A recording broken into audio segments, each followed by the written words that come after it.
RL Location Automobile. Pour toutes vos locations de voitures et utilitaires en Guadeloupe, faites appel à RL Location Automobile. Avec RL Location Automobile, réservez en toute tranquillité, 7 jours sur 7, 24 heures sur 24. RL Location vous propose une large gamme de voitures et d'utilitaires au meilleur prix sur le site internet www.rl-location.com. RL Location, c'est aussi l'assistance et la livraison. Pour tout renseignement, contactez-nous au 05 90 106 687. RL Location Automobile, la location en toute simplicité. Ce moment chez RL Location, véhicule catégorie A à partir de 14 € par jour et véhicule catégorie C à partir de 50 € par jour. Martinique Actualité. Et pour commencer, la direction régionale des finances publiques de la Martinique informe l'ensemble de ses usagers, particuliers et professionnels, qu'ils doivent procéder à la déclaration d'occupation des biens immobiliers dont ils sont propriétaires sur toute la France jusqu'au 30 juin dans l'application Gérer mes biens immobiliers, accessible via leur espace sécurisé sur Internet. Le ministre de la Justice, Éric Dupond-Moretti, est actuellement en Guadeloupe.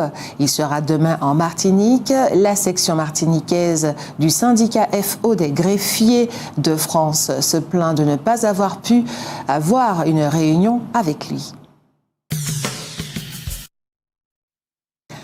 18 cas de dengue ont été enregistrés au cours des 2 dernières semaines en Martinique. C'est un cas de plus que précédemment.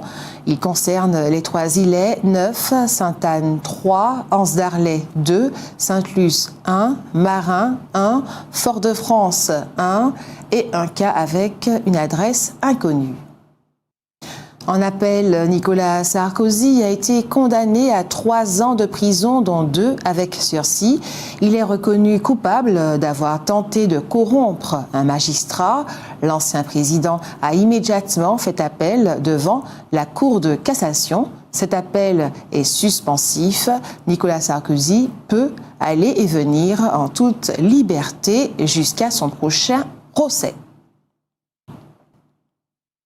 Samedi soir, la ville du Prêcheur a proposé un spectacle très original puisqu'il s'agissait d'une fresque vivante sur le thème de la gestion collective et psychologique des risques majeurs.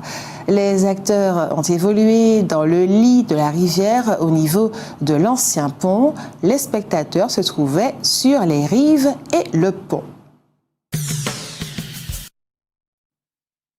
C'est très curieux, alors que les sargasses empoisonnent la vie de milliers de Martiniquais depuis plusieurs années. C'est seulement la semaine dernière qu'a été créée une structure qui regroupe tous les organismes impliqués dans la lutte contre ce fléau. Il s'agit d'un groupement d'intérêt public. Son installation est intervenue lundi à Trinité. Il faut, bien entendu, souhaiter qu'il trouve des solutions. À l'occasion de la création du groupement d'intérêt public pour traiter le problème des sargasses dans notre pays, on apprend que les zones de stockage qui existent aujourd'hui ont été installées dans l'urgence et qu'elles ne respectent aucune norme. Le maire de la commune du Lorrain et son conseil municipal vont se transporter le samedi 20 mai de 8h à midi à la résidence Grand-Anse au quartier Macédoine. Nous vous avons parlé hier de cet ouvrier tombé lundi du toit des établissements Midas situés au début de l'avenue Maurice Bishop. Nous apprenons qu'il est malheureusement décédé.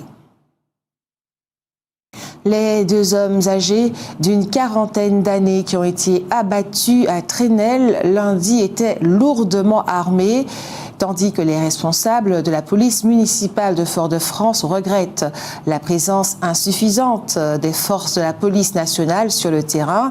Les policiers mettent en cause les magistrats qui seraient trop laxistes. Les peines infligées aux délinquants, disent-ils, sont insuffisantes et parfois mal appliquées. Pour la 4e fois depuis le début de l'année, la collectivité territoriale de Martinique est donc victime d'une cyberattaque. Ce genre de cyberattaque dont les auteurs demandent des rançons qui se chiffrent en millions. Tous les services de la CTM risquent d'être très perturbés, au moins jusqu'à la fin du mois. En particulier, les versements aux services d'aide et d'accompagnement à domicile, le paiement des salaires et des entreprises, les mandats. Le nombre de cambriolages est moins important en Martinique qu'en France, 3,3 pour 1000 logements en Martinique, 5,8 pour 1000 en France, 4,3 en Guadeloupe, 11 pour 1000 en Guyane. Notons que les cambriolages sont plus fréquents dans les villes. Démarrée au centre de tri de Dillon, la grève des postiers est en train de s'étendre à de nombreux sites en Martinique.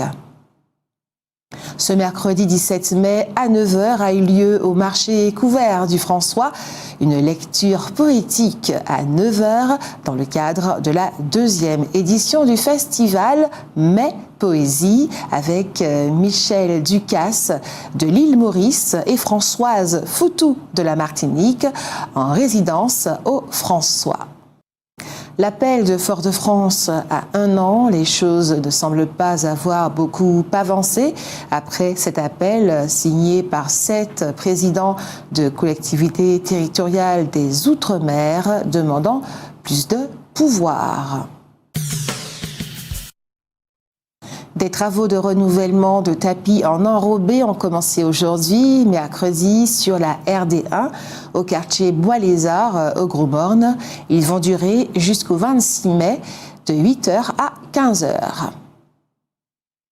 Les éditions L'Archipel ont publié un livre le 4 mai qui s'appelle La Secrète. Il s'agit en fait d'une biographie de la première ministre Elisabeth Borne. Celle-ci a assigné l'auteur de l'ouvrage devant le tribunal judiciaire de Nanterre pour lui demander d'ordonner que certains passages concernant sa santé, sa vie familiale et son orientation sexuelle soient enlevés. L'auteur du livre est journaliste. Cet ouvrage, affirme-t-elle, est le fruit d'une enquête d'1 année menée au plus près de la Première ministre avec son autorisation.